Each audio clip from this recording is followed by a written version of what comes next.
Inside the grand mansion of Count Destin, a maid named Benvenuto brought food to Leopold, the third son of the family. As she served the meal, she gently asked how he was feeling, and Leo replied that he was doing fairly well, even though he was born into a noble house. Leo had always been physically weak and sickly, making it difficult for him to even step outside. When he was still young, his mother taught him how to make dolls, a hobby he could enjoy despite his fragile body, and over time, he became highly skilled at it. However, the Destin family valued strength and combat ability above everything else, leaving no place for someone like Leo, since he was born from a different mother than his brothers. Life inside the estate only became colder after his mother passed away. Still, Leo endured everything in silence, secretly relying on a mysterious power hidden within him. The peaceful atmosphere in his room suddenly disappeared when his older brothers, Illuminati and Fiorenzo, arrived to call him to their father's office. Neither of them tried to hide their hatred toward him. They openly mocked Leo, wondering why the family continued to keep around someone they saw as useless. A boy who spent all his time making dolls instead of becoming strong. Seeing the cruel way they treated him, Ben felt worried for Leo, but he calmly admitted that, sadly, their opinion of him was not far from the truth. When Leo finally entered his father's study, Count Calogero d'Este immediately scolded him for arriving late. He then reminded Leo that his 15th birthday was only a week away. Calogero explained that third sons in noble families were usually married into other houses, sent to the military, or pushed into the life of an adventurer, but simply throwing Leo out of the family would raise suspicion among the other nobles, something the Count wanted to avoid. In the end, Calogero declared that he would give Leo his own territory to rule, a place known as Venter Island. Hearing this, Leo was stunned, quickly pointing out that the island was nothing more than an abandoned wasteland. When Calogero asked if he was unhappy with the decision, Illuminati quietly mocked the situation to Fiorenzo, saying their father could be incredibly cruel. According to him, Venter Island was a worthless land filled with dangerous monsters, and sending Leo there was basically the same as giving him a death sentence. Proudly bragging about his own powerful status and sword skills, Illuminati claimed that true value to the family came from strength like his. He laughed at Leo for reaching adulthood without even having a decent skill, and warned him not to end up getting eaten by monsters. Without arguing back, Leo quietly left the room and started preparing his things. Deep down, he had always expected that one day he would be forced to leave and live as an adventurer, so he had already been getting ready for that future. Normally, being granted land was considered a great honor for a noble, but Leo clearly understood the truth. Sending him to an undeveloped island like Venter was simply a disguised form of exile. As he packed, Ben rushed to stop him after hearing the news, calling out his name with worry in her voice. Leo gently reassured her, saying he would somehow survive no matter what happened. Before leaving, he revealed a secret he had hidden from the family for years. His body had actually become much healthier than before. He asked Ben to keep it hidden and hinted that he did possess a special skill, one perfectly suited for him, and something that would be extremely useful on the island. Rather than crying for him, Leo asked her to send him off with a smile. As the carriage finally began to move away from the estate, Ben could only softly whisper Leo's name and pray for his safety. During the trip, Leo discovered that she had carefully prepared a lunch for him before he left. Holding it in his hands, he realized with sadness that Ben was the only person who had come to say goodbye. Believing that Ben's kindness was enough to give him strength, Leo continued his journey by traveling through different villages using carts and walking on foot. After an entire week of traveling, he finally reached the coast. There, a boat captain named Alvaro agreed to carry him to Venter Island on his small ship. As the island slowly appeared in the distance, Alvaro asked Leo if he truly planned to live there. Leo calmly confirmed that he did, explaining that he had been assigned as the island's new lord. Hearing this, Alvaro commented that the island looked undeveloped and seemed to carry a troubled past, but he respected Leo's courage for taking on such a challenge. Once they arrived at the shore, Alvaro promised he would return once every week to check on him. After the skipper waved goodbye and sailed away, Leo began searching the island. His first goal was to find a safe place to stay, and after some exploring, he found a flat open area near a cave that seemed suitable. As he looked around, Leo thought about skills, special powers people naturally awakened by the age of 15, powers completely different from normal magic. Most people admired abilities useful for fighting monsters or defeating enemies, but Leo's skill was not meant for battle. For an entire year, he had secretly trained with it, hoping it would someday help him survive on his own. Taking a doll out of his bag, Leo quietly said that he hoped this power would become his greatest support. He placed his hand over the doll and activated his skill, Marionette. To his shock, the doll suddenly came to life. Leo remembered spending his lonely childhood making dolls while stuck in bed, only discovering at the age of 14 that he could actually move them with his power. The living doll politely bowed before introducing himself as Roy. Leo froze in disbelief since none of his dolls had ever acted this human before, let alone spoken. Roy explained that he had always been beside beside Leo since childhood and had waited a long time for the chance to finally speak with him. Realizing that Roy was the same doll he had once made together with his mother, Leo warmly welcomed him. Without wasting any time, the two immediately began working together to build a shelter before night arrived. Leo decided to collect wood for their shelter, though he warned Roy to stay careful since dangerous monsters were said to roam the island. To his surprise, Roy showed unbelievable strength, casually lifting massive logs that an ordinary person could never carry alone. Leo remembered using enhancement magic on the doll long ago, but even he was amazed by how powerful Roy had become. While Roy carried the heavy timber, Leo worked beside him by cutting wood with a knife. Thanks to their teamwork, the two were able to build a small but comfortable wooden house before long. As Leo walked toward another pile of logs, thanking Roy for handling most of the hard work, he failed to notice one of the logs slipping above him. Roy immediately shouted a warning, but before Leo could react, the heavy timber came crashing down.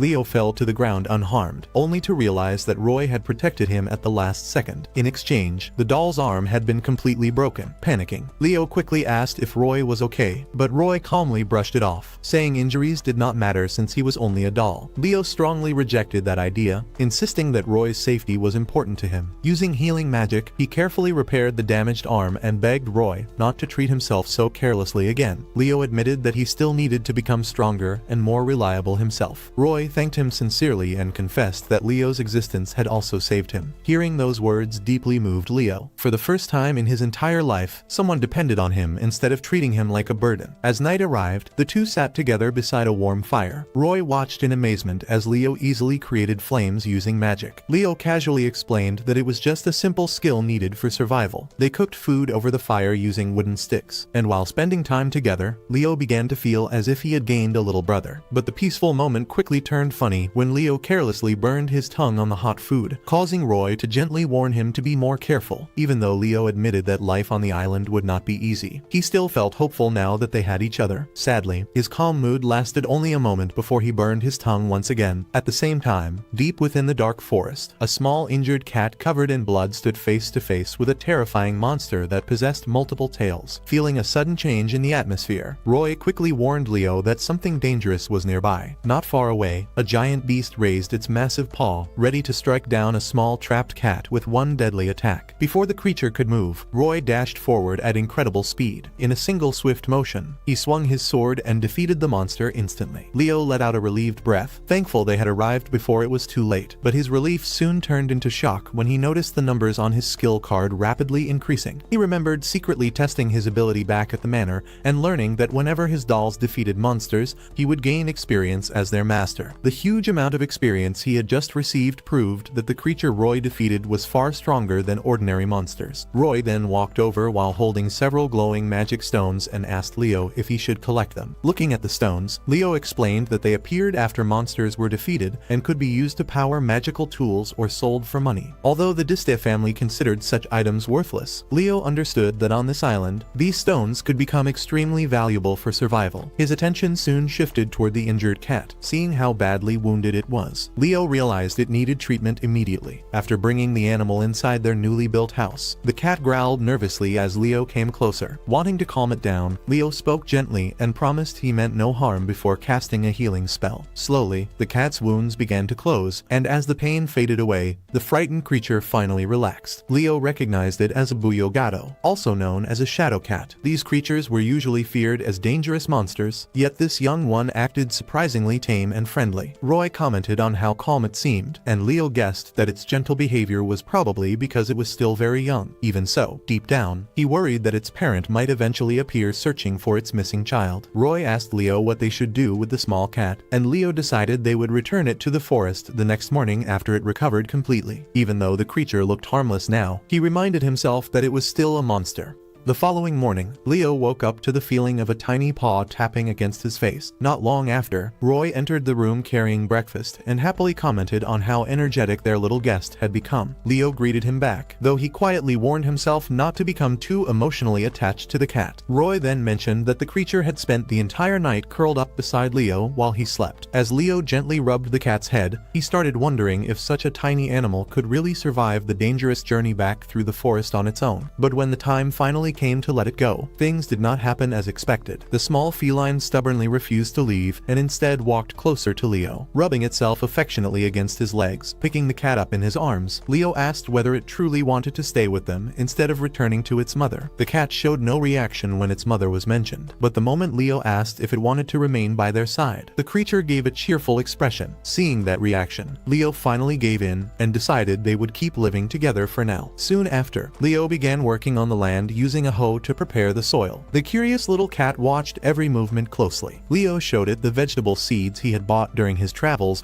and explained that he planned to start a farm on the island. As he demonstrated how to dig small holes and plant the seeds, he noticed the cat walking around the freshly turned dirt as if it was trying to help him. However, the peaceful moment suddenly changed when Leo spotted a series of huge unfamiliar footprints nearby. He quickly called Roy over, and after examining the tracks, Roy confirmed that they were fresh and most likely belonged to a monster. Realizing the danger, Leo immediately decided they needed to investigate and eliminate any threat before it could endanger their safety. When the small cat lifted its paw as if asking to come along, Leo smiled and agreed to let it join them. Following the strange footprints deeper into the area, they soon discovered a monster that looked exactly like the one Roy had defeated earlier. However, this creature was much larger and clearly furious over the death of its companion. The giant beast immediately attacked, swinging its massive paw toward them. Roy quickly blocked the strike with his sword, but Leo noticed the impact was so powerful that it almost stopped Roy's blade completely. Realizing how terrifyingly strong and fast the monster was, Leo desperately searched for a way to help instead of standing by helplessly. Suddenly, an idea came to him. He reached into his bag, pulled out 2 spare dolls, and threw them toward the monster. Activating his marionette skill, Leo controlled the dolls and used them to distract the creature. The plan worked perfectly, forcing the monster to focus on the dolls instead of Roy. The moment Leo spotted an opening, he shouted to Roy. Without hesitation, Roy rushed forward and jumped high into the air, aiming directly for the monster's head. His sword sliced deep into the creature's neck, but even while injured, the beast fought back and launched a deadly strike straight toward Leo. Roy yelled out in warning, but before the attack could hit, the little cat suddenly leaped into action. It bit down hard on the monster's arm, stopping the attack for a brief moment. That single opening was all Roy needed. Moving at incredible speed, he unleashed a series of sharp attacks and finally brought the enormous beast down for good. The cat quickly jumped back into Leo's arms while Leo stared in amazement at what they had accomplished together. He proudly praised both Roy and the cat for their bravery, but Roy replied that Leo's quick thinking and support had been just as important to their victory. Filled with gratitude, Leo decided the little cat deserved a real name. Holding the creature gently, he named it Quor. The instant the name left his mouth, a glowing magic circle suddenly appeared beneath them. Shocked, Leo realized he had accidentally formed a familiar contract, a rare magical bond created only when a human and a monster share a deep connection. Leo could not help finding it strange and ironic that being abandoned on a deserted island had led him to experience something so rare and meaningful. Leo hugged Quor warmly, officially accepting the little cat as part of his new family. Far away in the rough waters surrounding the island, a ship sailed through the crashing waves. As the island came into sight, the captain asked the young woman aboard if she wanted to stop there. Gazing silently toward the distant land, she softly whispered that he might be on the island and ordered the crew to head for shore. 2 weeks had passed since Leo first arrived on Venter Island. During that short time, not only had he gained new companions, but the area around his small house had slowly begun to improve as well. His days were constantly busy with hard work, from growing crops to hunting dangerous monsters around the island. That day also marked the second visit from the traveling merchant, Alvaro. During his previous trip,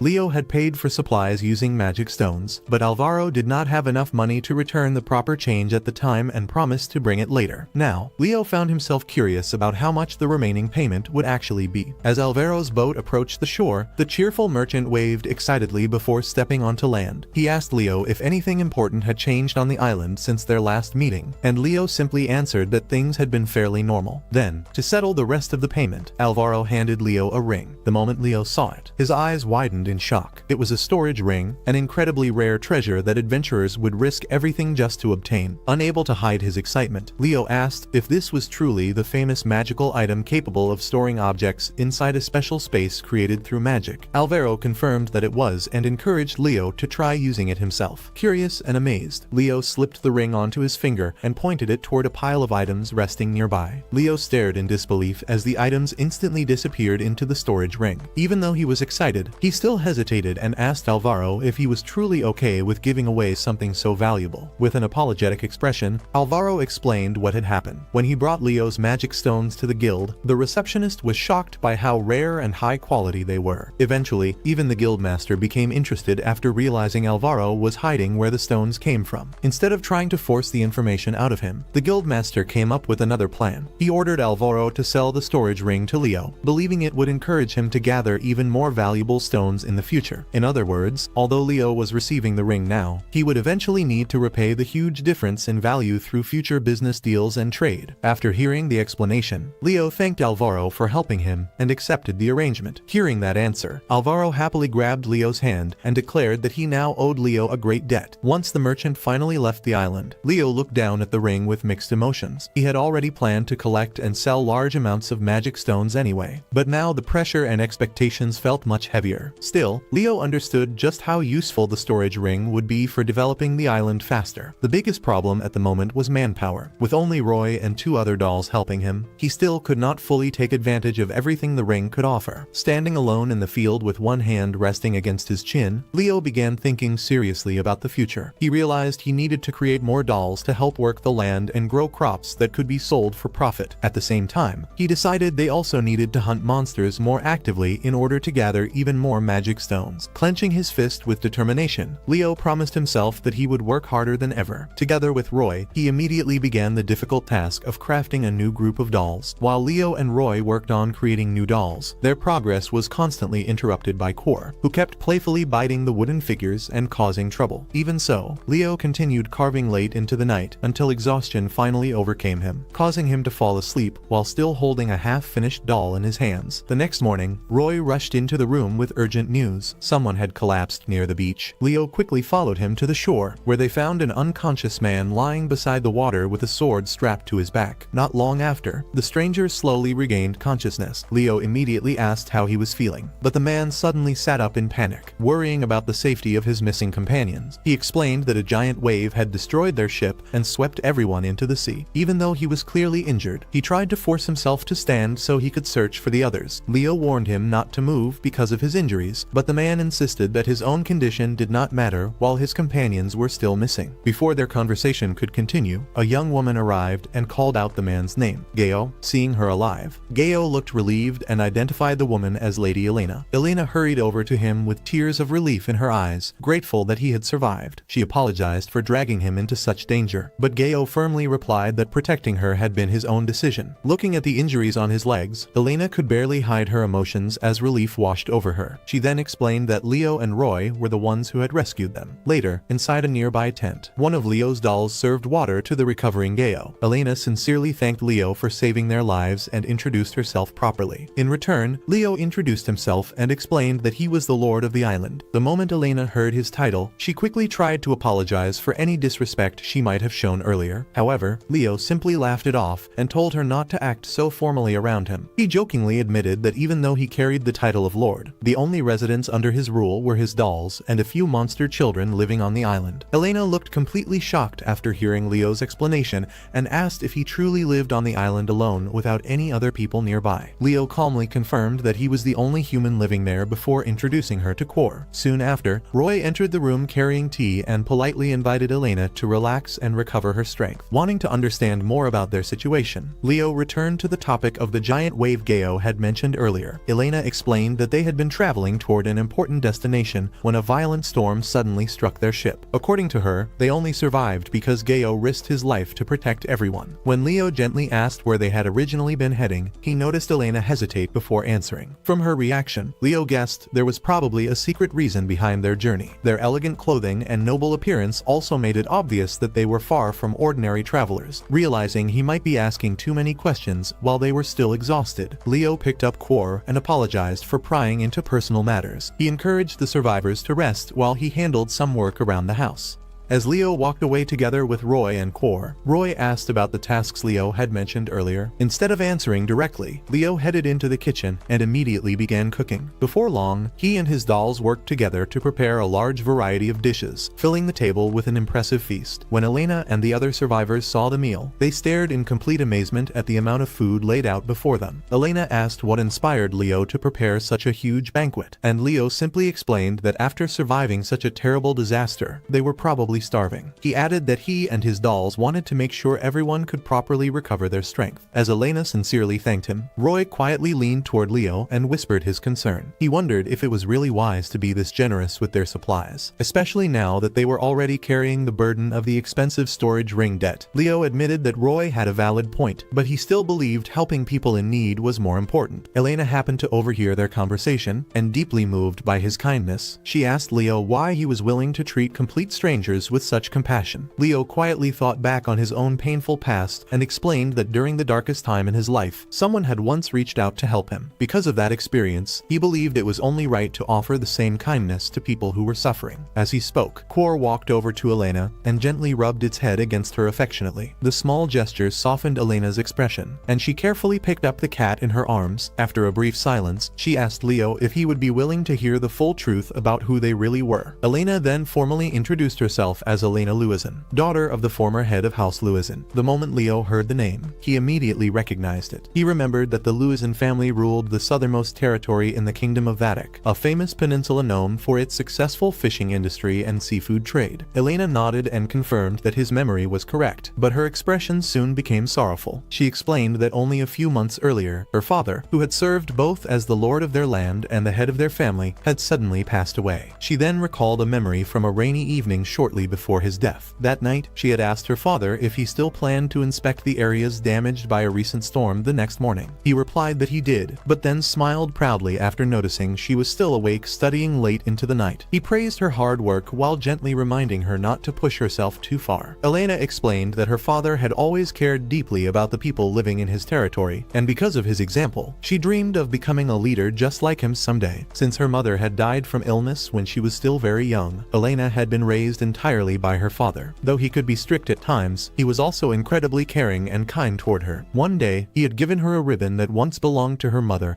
and told her to treasure it forever. Even during the many times her father was away handling work for the territory, Elena remained devoted to her studies, hoping to someday make him proud. Life inside the manor had once been busy yet peaceful, and the servants always treated Elena with great kindness. But that happiness was destroyed during one of her father's inspection trips when a servant rushed in carrying terrible news. Her father had died. According to the report, he had lost his life in an accident while inspecting an area damaged by disaster. As Elena shared the story with tears in her eyes, she admitted to Leo just how deeply she had loved her father. Seeing her pain, Geo quietly moved closer and gently called her name, trying to comfort her. While pouring tea for everyone, Leo silently reflected on how painful it must be to lose someone so important. After listening carefully, he finally asked the question that naturally came to mind. Since Elena was the rightful heir, shouldn't she have become the next head of the family? If that was true, why had she ended up escaping on a ship instead? At that moment, another survivor joined the discussion and explained that the situation was far more complicated than it seemed. The man introduced himself as Sebastiano, Elena's loyal butler. He explained that although Elena was supposed to inherit leadership of the house once she became an adult, her uncle, Muzio, insisted on becoming her guardian in order to manage the territory until then. Confused, Leo questioned why she even needed a guardian when she was already close to adulthood. Sebastiano admitted that under normal circumstances, such an arrangement would have been unnecessary. However, after the territory suffered through repeated disasters, the people had become fearful and unstable. Using the excuse of restoring order and helping the region recover, Muzio was officially placed in control as Elena's guardian. But according to Sebastiano, Muzio revealed his true intentions almost immediately. Elena remembered standing in front of a family portrait, promising her late father that she would continue trying her best, when loud chaos suddenly erupted outside the manor. Taking advantage of the recent disasters, Muzio had raised taxes heavily on the people, claiming it was necessary for reconstruction efforts. Then, without shame, he announced that Elena would become engaged to his own son. Through that marriage, his family would eventually take control of House Lewisen and seize its power for themselves. Elena and the people still loyal to her strongly resisted Muzio's plan, causing months of conflict inside the family. Things finally reached their limit when Geo discovered that Muzio was secretly preparing to assassinate them. Not long after the warning, a massive explosion shook the manor. As chaos spread through the estate, Gayo helped Elena escape and urged Sebastiano to quickly guide her through a hidden passage. Meanwhile, Gayo's own men stayed behind to delay the attackers and buy them time. While running through the secret tunnels beneath the manor, Sebastiano suggested that escaping by sea was their best chance of survival. When they finally emerged from the hidden exit, Elena turned back and watched her family home burning in the distance. Tears filled her eyes as the flames consumed the place where she had spent her childhood. Thanks to Gayo's connections and Sebastiano's quick decisions, they successfully escaped onto a ship and became fugitives. But their suffering did not end there. During their journey, a violent storm attacked the ship, separating them from Gayo and leaving them drifting helplessly across the sea until they eventually reached the island. With sadness in her voice, Elena admitted that they had lost everything: their land, their home, and even their family. She then sincerely thanked Leo, respectfully calling him Lord, while expressing gratitude for welcoming strangers so warmly and sharing food with them. She also thanked him for saving Gayo, the retainer she valued most. Elena confessed that the last few months had been filled with fear and unbearable stress, and simply speaking openly about everything finally made her feel slightly relieved. As Leo quietly listened to her story, he realized that Elena was around the same age as him. Yet she had endured far more pain than most people could imagine. Even after losing so much, she still tried to remain strong and cheerful for the sake of the people around her. After thinking silently for a moment, Leo suddenly called for everyone's attention and made an unexpected proposal. He invited Elena and the others to stay on the island permanently and live there with him. The entire group froze in shock at his offer. Although Elena deeply appreciated his kindness, she explained that they had only told him the truth to prove they were trustworthy. She worried that if Muzio ever discovered where they were hiding, Leo and everyone on the island would be placed in terrible danger. Because of that, they planned to leave soon rather than bring trouble to him. Leo pointed out that since their ship had been caught in such a violent storm, Muzio had probably lost all trace of them and might even believe they were dead by now. After thinking about it, Gayo admitted that Leo's reasoning made sense and agreed that Elena would likely be much safer staying hidden on the island. Speaking honestly from his heart, Leo told them that they all shared a similar pain. Elena had lost her father, her retainers had lost the lord they served, and every one of them had been forced to leave behind their homeland. He understood the loneliness and sadness they were carrying. Although the island was still rough and undeveloped, Leo declared his dream of turning it into a true home where everyone could live peacefully together. As the island's lord, he promised to protect them, and he added that having Elena and the others by his side would give him much more confidence moving forward. Touched by his words, Elena replied that if he truly believed they could help, then they would gladly remain on the island with him. Hearing this, Leo smiled and immediately said that the first thing they needed to do was build proper homes for everyone. Sebastiano commented that constructing houses would not be an easy task, but Leo confidently told him not to worry because he had a special trick prepared for situations like this. Sometime later, Leo gathered the ship survivors and handed them a large set of construction tools before guiding them to a certain area. He explained that this would become the location of their new homes. Elena was deeply moved by his kindness, especially after realizing he planned to prepare housing not only for her group, but for the entire crew as well. Leo reassured her by explaining that with so many extra people helping, the development of the island would move much faster than before. Elena happily agreed and admitted that working together with him already felt comforting and enjoyable. Leo then clarified something important. Even though he ruled the island, he technically did not possess an official noble rank. Because of that, he asked Elena to simply call him Leo. Smiling warmly, Elena responded that in return, he should also stop speaking so formally and call her simply Elena. After sharing that friendly exchange, Leo spread out a blueprint he had drawn himself and began explaining the design he imagined for the future settlement they would build together. Leo explained that his own house would stand at the center of the settlement like a main manor, with a large town square built in front of it. Around that square, all the other homes would be arranged in a circular pattern. According to Leo, this design would allow everyone to react quickly if Elena was ever placed in danger. He planned for his house and the homes of Gayo's group to be built close together, while the strongest fighters would stay nearer to the coast to stop enemies before they could reach the village. Leo also revealed that, in the future, the entire settlement would be surrounded by a strong protective fence. However, before any of that could happen, Leo admitted that their biggest problem was the island's thick forest. Since the land was still mostly covered in trees, clearing space had to become their first priority. To make the work more efficient, he divided everyone into different teams. One group would focus on cutting down trees and building structures, including the now fully recovered Gayo. The second group would work on expanding farmland and gathering food supplies. As the work continued, Gayo pointed out that creating an entire settlement would require an enormous amount of effort. Sebastiano also expressed concern, mentioning that monsters on the island seemed to appear much more frequently than on the mainland. Because of that, he believed believed it would be dangerous for any work team to travel without strong protection. In response, Leo revealed the special solution he had been preparing. Activating his marionette skill, he summoned 3 newly created dolls named Rag, Dona, and Ol. Leo explained that these dolls could fight just like real warriors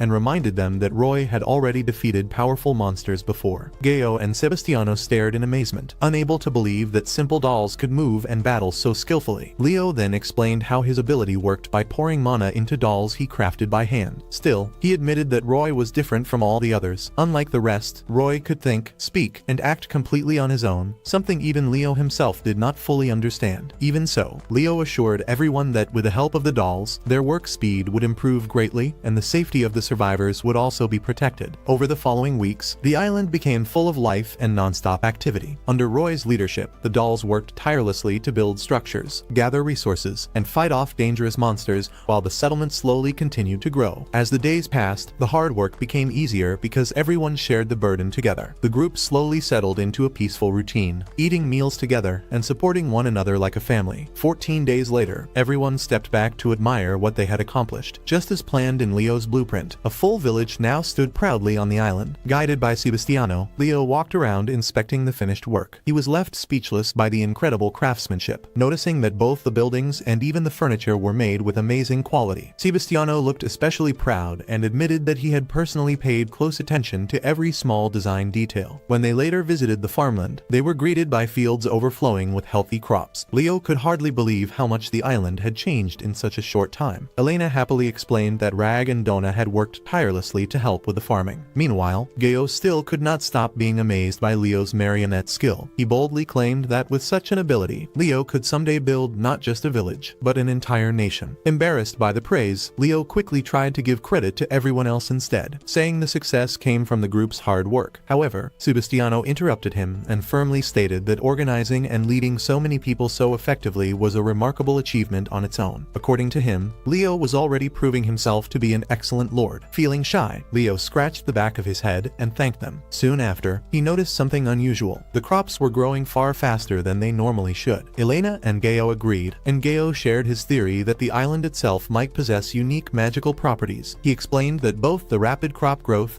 and the unusually large number of monsters suggested the island was overflowing with magical energy. Hearing this, Leo quickly realized how important that discovery could become. If the crops continued growing this quickly and the island kept producing valuable magic stones, they could eventually create a large and successful trading business. Just as everyone was discussing the island's future, Alvaro suddenly arrived. The merchant loudly greeted Leo as young master, while staring around in disbelief at the village that had seemingly appeared out of nowhere in only a short time. Confused, Leo asked why Alvaro had come earlier than usual. Alvaro started to explain, but before he could finish, Ben suddenly stepped out from behind him. The moment Ben saw Leo, she immediately called out his name. Leo stood frozen in shock, unable to believe that his former maid had somehow arrived on the island. Without hesitation, Ben ran toward him and tightly hugged him, overwhelmed with relief after confirming that he was safe. Still confused, Leo quickly asked why she had come all the way there. Ben then revealed that the entire Disti territory had fallen into complete chaos. The instant the name Dista was mentioned, Elena, Gayo, and Sebastiano exchanged surprised looks. Elena suddenly realized that the Disti domain was actually the same place they had originally been traveling to before the storm destroyed their ship. Wanting to understand the situation, Leo asked Ben what exactly had happened. With a serious expression, Ben explained the terrible truth. Ever since Leo had been exiled from the family, the Dista domain had rapidly fallen toward destruction. Leo could hardly believe what he was hearing. Shocked, he asked if she truly meant that the entire territory had collapsed in less than a month. Ben sadly confirmed it. She explained that almost immediately after Leo's departure, huge numbers of monsters suddenly began attacking the land non-stop. Villages and towns across the territory suffered one disaster after another as monsters appeared in numbers nobody had ever seen before. Ben recalled a moment when several men came to report directly to Count Calogero that the Adventurers Guild could no longer handle the situation alone. The guild was losing both money and manpower while trying desperately to protect the people. They repeatedly begged the Lord for support and resources before the entire territory fell apart. However, Calogero reacted with nothing but disgust. Instead of helping, he arrogantly dismissed their pleas and questioned why someone of his status should waste time saving common villagers. In the end, he coldly ordered his subordinates to ignore the suffering of the people and leave the problem entirely to the guild because of his selfish refusal to help. The guild was eventually pushed past its limit, having received no support from the Diste family. The Adventurers Guild officially abandoned the territory. Under the direct orders of Guildmaster Faust, the remaining adventurers were transferred to neighboring regions, leaving the Diste domain defenseless against the growing monster threat. After the Adventurers Guild abandoned the Diste territory, the ordinary citizens were left completely defenseless, and the number of deaths quickly began to rise. When Calogero heard the news, he simply clicked his tongue in annoyance instead of showing concern. He immediately ordered his own soldiers to handle the monsters while also hiring large numbers of mercenaries from outside the territory. While sitting alone in his office, Calogero angrily complained about how troublesome the common people had become. Until then, the Adventurers Guild had basically acted as the domain's main defense force without costing the Lord anything, since the villagers themselves paid for the guild's services through monster extermination requests. But after the guild left, the manor's soldiers were forced to fight the monsters directly, and many of them suffered terrible injuries. From there, the situation only became worse. To pay for the expensive mercenaries, taxes were raised to extreme levels, placing a crushing burden on the citizens. Worse still, the hired fighters had no loyalty to the land and soon began abusing and terrorizing the people themselves, causing public order to completely fall apart. Eventually, the chaos even spread into the manor. Servants were forced into hard labor or military service, and many staff members quit in protest. The few who remained behind were overwhelmed with unbearable amounts of work. Listening to all of this, Leo looked deeply shaken. Ben continued explaining that the terrible conditions eventually pushed her to make an important decision. She realized that if she was going to suffer endlessly at the manor while being separated from Leo, she would rather leave the estate behind completely and follow him instead. Fortunately, during her escape, she happened to meet Alvaro. At that point, the merchant stepped into the conversation and admitted that he now fully understood how serious the situation truly was. He explained that although he had been cautious at first because he already suspected something was wrong with Leo's situation, he soon realized bringing Ben to the island had absolutely been the right choice. According to Alvaro, it was impossible to ignore how genuinely happy Ben became every time she talked about Leo. Leo stayed silent after hearing everything, but his thoughts were racing. A troubling realization slowly formed in his mind. He began wondering if the sudden increase of monsters in the Diste territory might actually be connected to his absence. During his secret marionette training back at the estate, he had constantly hunted monsters without anyone knowing. Now that he was gone, the monster population may have grown completely out of control. Even so, Leo forced himself to stop thinking about it. Since his father had cast him out of the family, he believed there was nothing he could do anymore for the Diste territory. After hearing everything, Elena finally spoke with a heavy expression. She revealed that her grandfather had once been close friends with the former head of the Diste family, which was why she had originally planned to seek shelter there. Ben sadly replied that if the previous lord were still alive, Elena and her people would have been welcomed warmly. Unfortunately, she doubted that the current lord, Calogero, would ever show such kindness. Geo let out a deep sigh and admitted that considering how badly the Diste territory had fallen apart, arriving safely at Venture Island was nothing short of a miracle. Ben then lowered her head with guilt written across her face. She explained that her family had served the Diste lineage since the days of Leo's grandfather and owed them a great debt. Because of that, leaving the manor behind made her feel as though she had betrayed the family that once helped her ancestors. She confessed that she felt too ashamed to even stand before Leo. But despite those feelings, Ben admitted that ever since Leo had been exiled, not a single day had passed without her missing him. Through that loneliness, she finally realized what her heart truly wanted. The one person she genuinely wished to serve was Leo himself. Kneeling in front of him, Ben apologized with a trembling voice for being too afraid to follow him when he was first banished from the estate. Holding onto his hand tightly, she begged him to allow her to serve him once again. Leo immediately answered without hesitation. He warmly told her, of course, and thanked her for risking so much just to come find him. He promised that from now on, they would begin a new life together on the island. At the same time, Leo quietly realized something important. Ben was probably not the only person fleeing from the collapsing Diste territory. There were likely many others who had lost their homes and no longer knew where to go. Looking toward everyone gathered around him, Leo acknowledged that the island was still mostly an untamed wilderness. Even so, he firmly declared that they would continue developing the land no matter how difficult the challenge became. Leo declared that he would gladly accept anyone searching for shelter and promised to turn the island into a safe haven where people could finally live without fear. Raising his hand toward the sky with a bright smile, he proudly shared his dream of creating a place where everyone could find happiness and peace.